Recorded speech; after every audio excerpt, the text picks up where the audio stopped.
Hello everyone, তো এটা আমার প্রথম ব্লগ। তো চলো দেখো কি কি করি।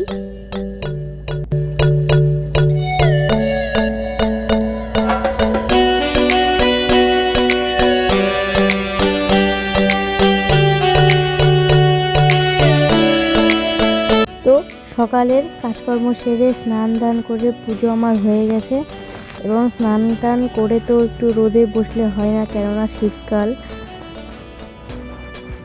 তো দেখো মাছ রান্না করবো আর ভাত বসে দিয়েছি। তো চলো দেখতে থাকো।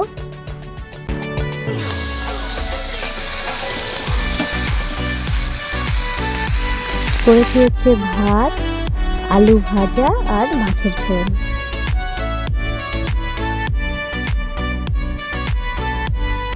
তো এটা তো আমার প্রথম ব্লগ, জানি না কেমন কি হয়েছে। প্লিজ তোমরা একটু দেখো অ্যান্ড আমাকে সাপোর্ট করো। তো চলো টাটা।